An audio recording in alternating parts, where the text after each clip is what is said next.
کہ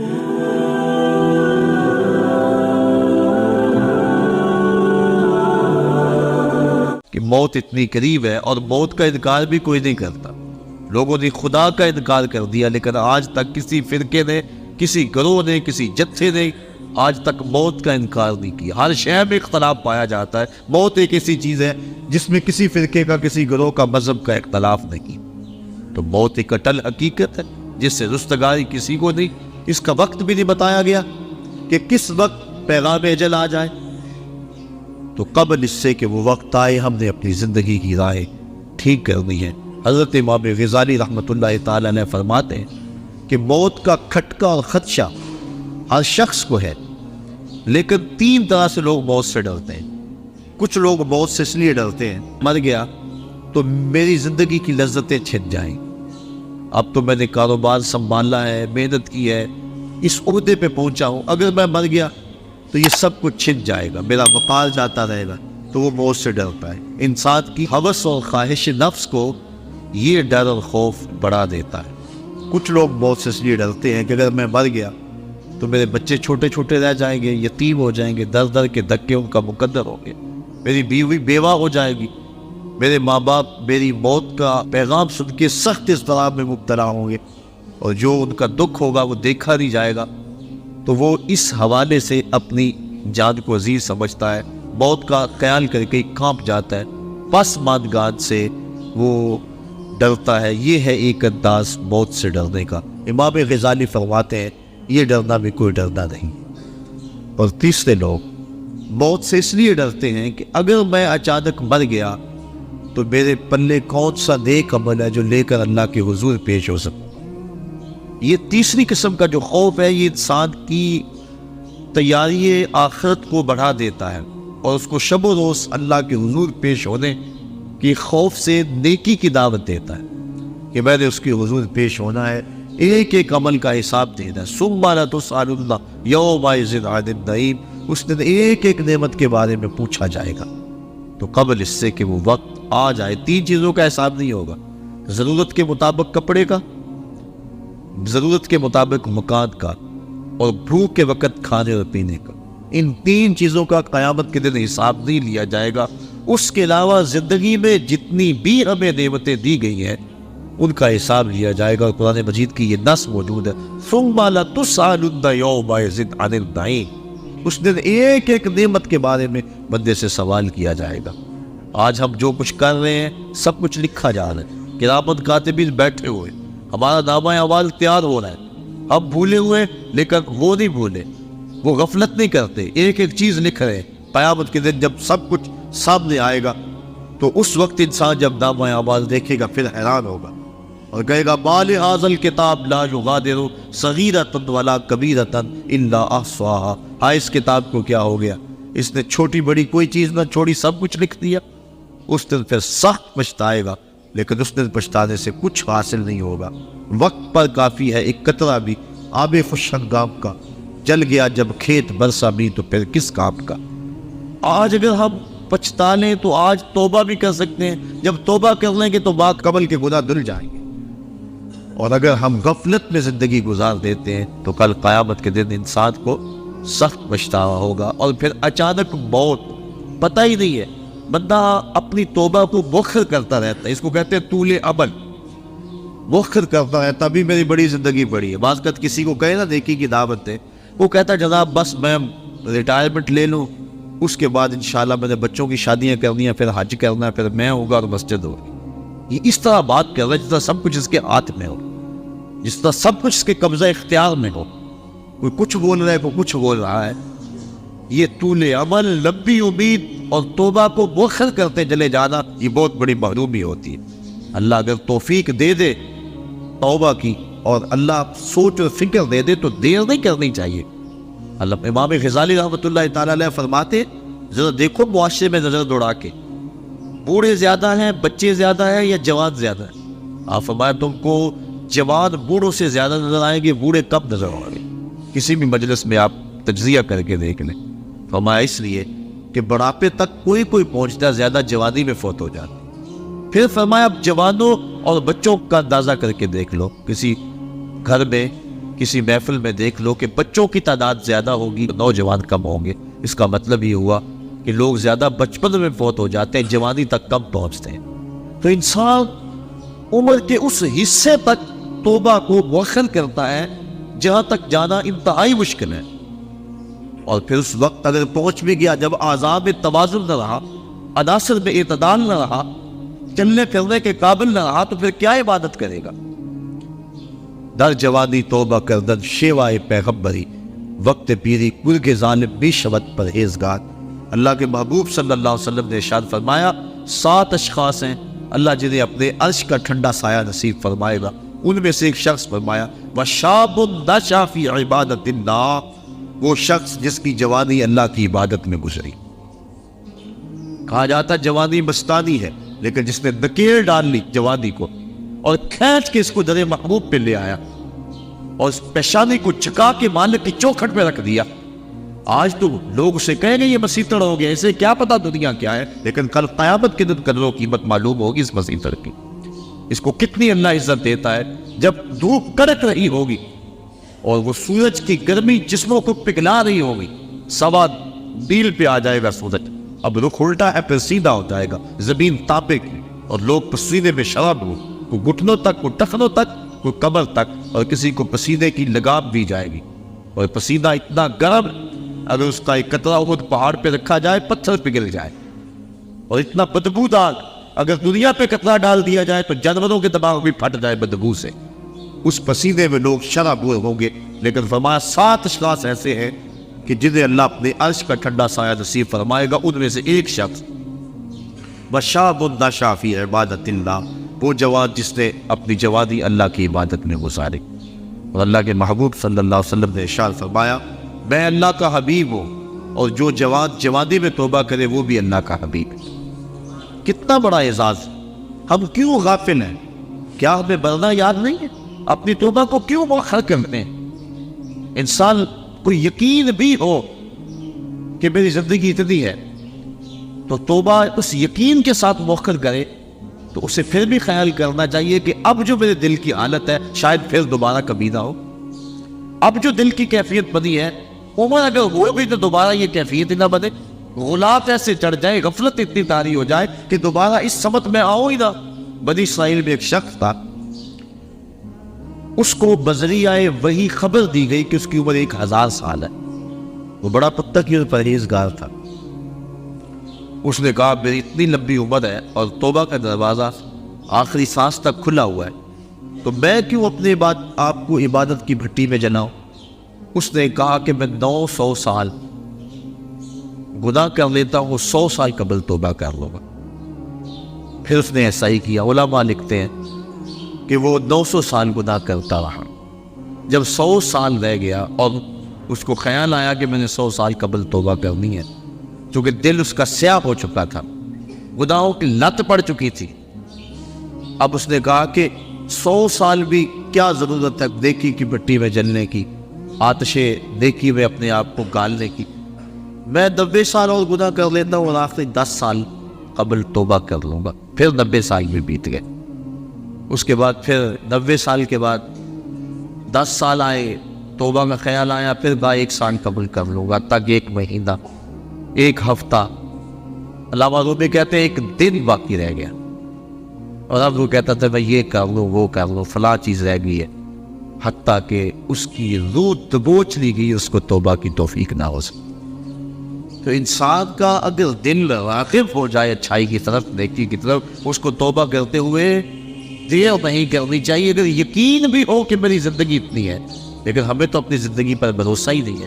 آج کل موتیں اچانک آ رہی ہیں۔ حضور نبی رحمت صلی اللہ علیہ وسلم نے اچانک موت سے پناہ مانگی، اللہم انی اعوذ بک من الموت الفجاع، اے اللہ اچانک موت سے تیری پناہ مانگتا۔ حضرت یعقوب علیہ السلام وعدہ لیا ہوا تھا حضرت اسرائیل علیہ السلام سے کہ میری روح قبض کرنے کے لیے اچانک نہیں آنا، پہلے کو قاصد یا کوئی پیغام بھیج دینا تاکہ میں موت کی تیاری کر لوں۔ ایسا ہی ہوا۔ حضرت اسرائیل علیہ السلام ایک دن حاضر ہوئے، پوچھا کہاں آئے ہو، کدھر آئے ہو؟ کہا میں قبضے روح کے لیے آیا۔ کہا تم نے تو وعدہ کیا تھا کہ پہلے کو قاصد یا پیغام بھیجوں گا، تم نے نہ کو قاصد بھیجا نہ پیغام بھیجا۔ کہ حضرت آپ کے سامنے کتنے لوگوں کی موت واقع ہوئی ہے، یہ میرا کاسب نہیں تھا تو اور کیا تھا۔ آپ کی داڑھی پہ سفید بال آ گئے، یہ میرا کاسب نہیں تھا تو اور کیا تھا۔ آپ کی آنکھوں میں سفیدی اتر آئی ہے، یہ میرا کاسب نہیں تھا تو اور کیا تھا۔ تو لوگوں کی موت ہمارے لیے سامان عبرت ہے، یہ ہمارے لیے پیغام ہے موت۔ داڑھی میں سفید بال آنے لگے تو سمجھ لو موت کا کاسب آ گیا۔ حضرت عمر فاروق رضی اللہ تعالیٰ عنہ صبح و شام دوپہر ایک ملازم آ کے آپ کو کہتا ہے عمر موت کو نہیں بھولنا، کب کب آ کے رہ جاتے، اپنا محاسبہ کرتے، توبہ کرتے۔ 2-3 مرتبہ دن میں وہ حاضر ہوتا۔ ایک دن وہ آیا، آپ نے اس کو مشارہ دیا، کہا بھی آج کے بعد نہیں آنا۔ حضرت مجھ سے کوئی گستاخی ہو گئی؟ کہا نہیں۔ تو پھر کیا ماجرا ہے، مجھے چھٹی کیوں کروائی جا رہی ہے؟ تو حضرت عمر فاروق نے داڑھی پہ ہاتھ رکھا، ایک بال الگ کیا، وہ بال سفید ہو چکا تھا۔ کہا بیا اب تیرے آنے کی ضرورت نہیں ہے، یہ بال ہی مجھے چین سے نہیں بیٹھنے دے گا، ہماری تو پوری داڑھی سفید ہو جائے۔ میاں محمد بخش عارف کھڑی رومی کشمیر نے کیا خوب کہا تھا، ہڈیاں کمبڑ گوڈے کھڑکت تے اڑ گیا نک تیرا، اجے بھی بدیوں باز نہ آئے جیو مدد دلیرا، یا ایھا الانسان ما غرک بربک الکریم، اے انسان تجھے کریم رب سے کس نے غافل کر دیا ہے؟ الذی خلقک فسواک فعدلک فی ای صورت ما شاء رکبک، جس رب نے تجھے پیدا کیا، تیرے اعضاء کو توازن دیا، تجھے غسل دیا، تجھے جوانی بخشی، تجھے گودا ہو نعمتوں سے نوازا، تجھے سلیقہ دیا، تجھے چلنے کا طریقہ دیا، تجھے حواس خمسہ سے نوازا، تجھے بہتری اور بھلائیاں نصیب کی، اور اس مالک کا در چھوڑ کر تو کہاں بھاگ رہا ہے؟ ما غرک بربک الکریم، بتا وہ کون سی چیز ہے جس نے تجھے رب سے مغرور کر دیا؟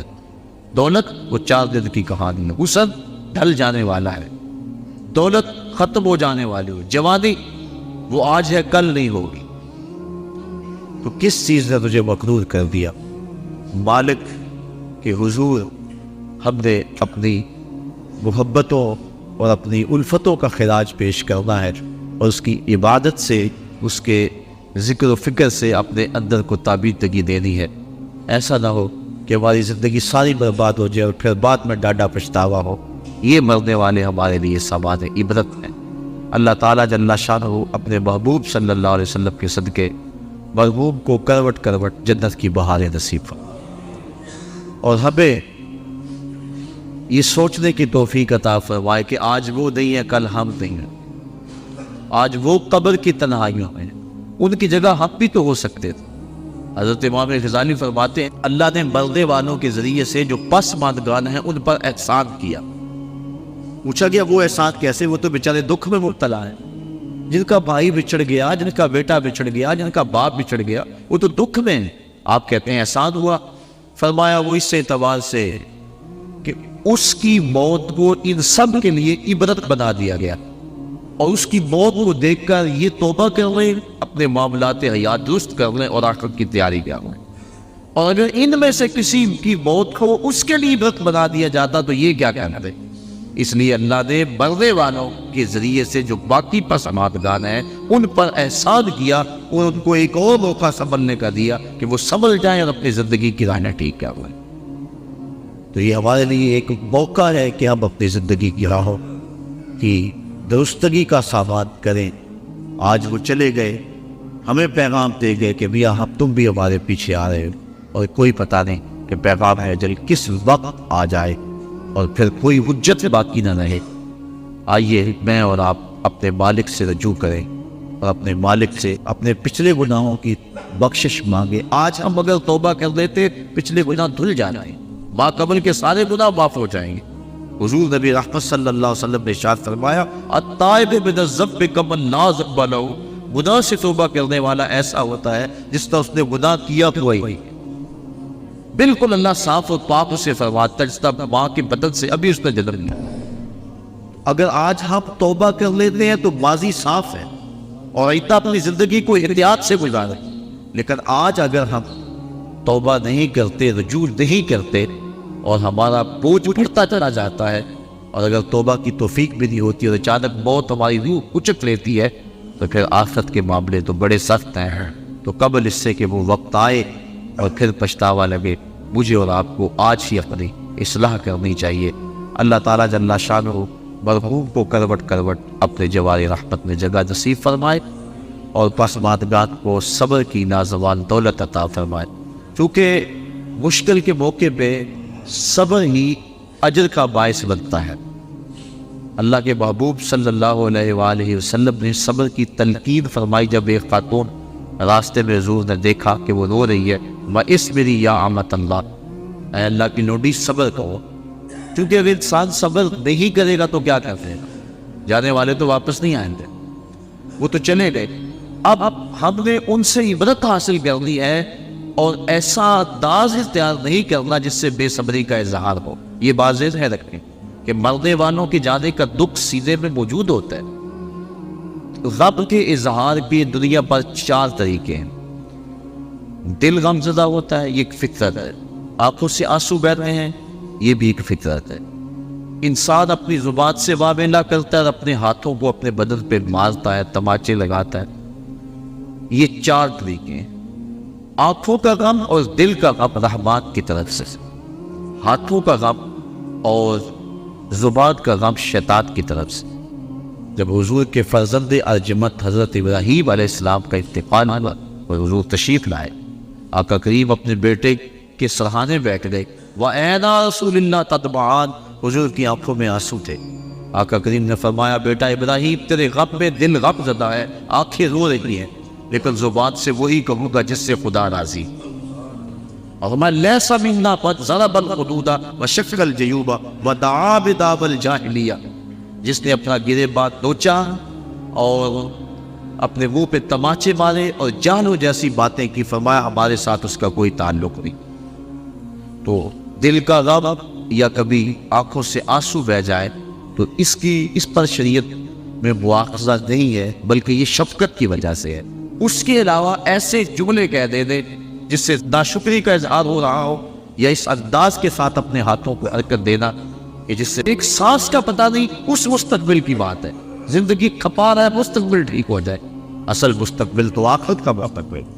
اللہ کے محبوب علیہ السلام نے جب صحابہ کو خندق ہوتے دیکھا، اس وقت دعا دی، اللہم ان العیش عیش الاخرہ فاغفر الانصار والمہاجرہ، اے اللہ زندگی تو آخرت کی زندگی ہے، میرے ان انصار کو بھی بخش دے، میرے ان مہاجروں کو بھی بخش دے۔ اصل مستقبل وہ ہے۔ یہ تو 4 وقت کی زندگی ہے۔ 45 سال ایوریج زندگی نکالی ہے ماہرین نے، چلو 50 سال لگا لو، 60 سال لگا لو، اور آخرت کا ایک دن، محشر کا ایک دن 50,000 سال کا ہوگا۔ ذرا کبھی کیلکولیٹر لے کے حساب تو کریں، ایک دن 50,000 سال کا، اور یہ ساری زندگی 50 سال کی۔ اس ایک دن کے مقابلے میں ذرا اس زندگی کا حساب نکالیں نا، منٹوں سیکنڈوں کے اندر یہ ایک دن آئے گا۔ تو انسان اس کو سنبھالنے کے لیے اس کو برباد کر لے جو نہ ختم ہونے والی، یہ تو کٹ ہی جائے گی، دکھوں میں کٹی پھر بھی کٹ ہی جائے گی۔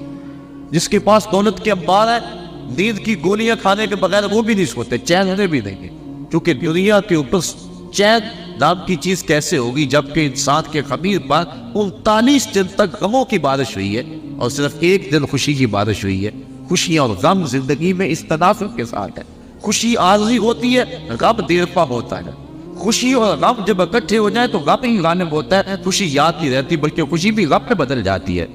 تو انسان کی زندگی میں دکھ ہے، اذیتیں ہیں، آزمائشیں ہیں، امتحان ہے، تو اصل زندگی وہ زندگی ہے۔ اگر یہ اچھی بھی گزر گئی، تخت میں بیٹھے ہوئے بھی گزر گئی تو کتنا عرصہ ہے، بہت تھوڑی مدت۔ اور اگر یہ زندگی دکھوں میں بھی گزر گئی تو گزر ہی جائے گی۔ وہ کیا کہا تھا میر تقی میر نے کہ وہ ریشموں کم خواب میں سرمست ہے تو کیا ہوا، رات اس کی بھی کٹ گئی جو کہ اور تھا۔ بخار میں مبتلا تھا، زخم سے پورے بدن میں، اور کوئی پرسان حال بھی نہیں تھا۔ بات ٹھٹھرتی ہوئی سردی میں ریت کے اوپر پڑا تھا، ہلکی ہلکی بارش بھی ہو رہی تھی اور سردیوں کی لمبی رات تھی۔ بتاؤ شخص کو رات کاٹنا کتنا مشکل ہوگی۔ اس رات کی سویر تو پھر بھی ہے نا، جتنی مرضی لمبی رات تھی، دن تو چڑھے گا نا، لیکن وہ آخرت کی رات ایسی اگر پڑ گئی تو اس رات کا پھر دن نہیں ہے۔ موت کو بھی بیڑے کی شکل کے اندر میدان حشر میں لا کے ذبح کر دیا جائے گا۔ کتابوں میں آتا ہے کہ جنتی جنت میں جانے کے باوجود صرف ایک ڈر میں رہے، اور جہنمی جہنم میں